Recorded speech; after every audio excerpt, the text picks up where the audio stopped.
I'm Adam from Van Monkey, and here are a few things I like about the VW T ROC R-Line. Now, the T ROC is a very grown-up looking car. I don't know if you remember the Volkswagen adverts of the T ROC when it first came out.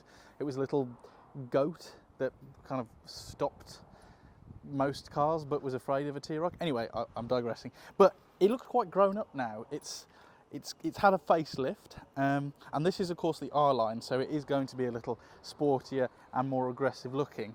But yeah, I like the way that they've kind of framed the front end with kind of like squinting, menacing eyes.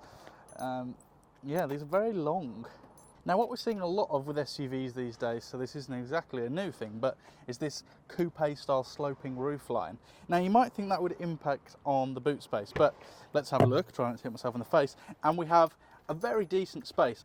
Now, you join me in the back of the T ROC. A point that I have laboured before and probably don't need to again is the fact that I'm not very tall. But if I sit in here, I've got plenty of headroom and I've got plenty of legroom, so pretty decent from a compact SUV there, and it's very comfortable. These seats, as it is the R-Line, as I've previously mentioned, they are a mixture of leather and cloth, but with this kind of crisscross design.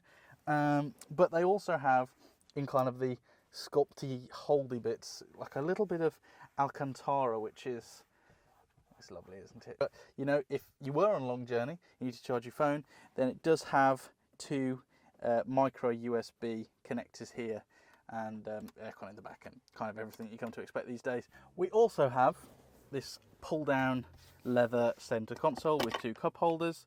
You can remove that if you have a bigger cup, or you know, different sizing basically. And then also we have another flap that when you pull that down, you can reach straight into the back. So say if you were carrying an extra long hat stand, or I don't know what other people carry, but you could, you know, put that through here. It saves putting all of the seats down, I suppose. But yes, and that actually joins onto that, so there you go. Close that, let's get into the front.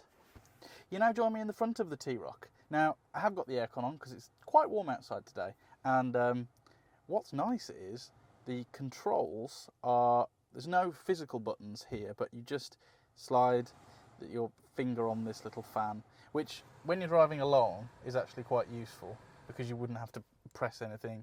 You literally just slide your finger up like that. So yeah, so that's good. And again, the same with the temperature. The controls are just sliding, so you can go all the way up to high, which I think is 30 degrees. Not sure why you would want that, but anyway, good.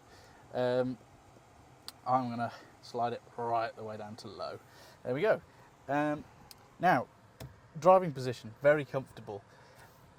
VW have kind of, well, throughout history, we've had the Touareg, which is the big SUV, and that's been with us for a long time now. You don't see so many around, but then we had the Tiguan. Tiguan is very popular, and when they first came out, it was pretty much every other car I remember seeing.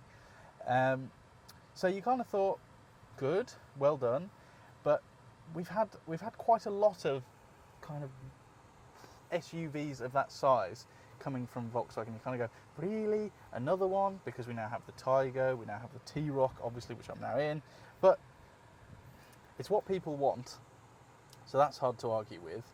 But also, this kind of, it is in here, I would say it's hatchback sized in terms of a cabin, but obviously you have a bigger boot, but the driving position is, well, it's preferable because you're higher up, you can see more of the road, it's quite comfortable. Your knees aren't like round your ears when you're trying to drive like you're in a sports car or very low to the ground. I mean, I have a Mini personally, and yeah, this is, the driving position is a lot more comfortable for my knees, and I know I'm only 21, but still, these things matter. As this is the R-Line, we have some lovely stainless steel pedals, which they kind of glint down there. It's anyway, they're nice, but that's just a bit of a fetishization, I suppose. The steering wheel is very nice. Holding it like that is very pleasant. It's got a little R there just to remind you that you are in an R-Line, which is always nice. What I'm less keen on is the buttons on the steering wheel. Now, because they are kind of, well, they're very sensitive basically. So when you put your hands on, you just have to make sure that they're on the outside like that. Otherwise you are going to catch little things and activate voice control, or, you know, change your cruise control setting or that kind of thing. There's plenty of connectivity in here. So we have 2 micro USBs, 12 volt power supply, obviously that's pretty standard. But then you do have this little cubby hole, which, here's my phone, when you put it in there it's good because it doesn't really slide around because it's got this rubberized mat. So yeah, but that's a nice little feature. Then we have this little cubby hole in here, but that's fairly nice to rest your arm on. What's nice about this, and I know it's very simple ergonomic design, but this cover on the top here doesn't go over any of the storage areas here. So you could put bottles in there, you could put change in there, you could put whatever, you know, well, people don't have change anymore, but various loyalty cards for coffee shops, and it doesn't actually go over there, so that would all be uninterrupted. And again, it has this rubberized kind of material, so it kind of stays there. The other thing we have is, if I just turn the ignition on here, is we have this digital dashboard. So, you know, rather than here being, I was going to say analog, but yes, correct, it has all the navigation in this little section here, which is good because obviously you don't have to move your vision around when you're driving. Now, here we have the infotainment system. Again, these are the only physical buttons, these little tuner knobs, but everything else is haptic, so just tapping that. But you can see it's fairly responsive. So if I want to go on navigation, there we go, type something in.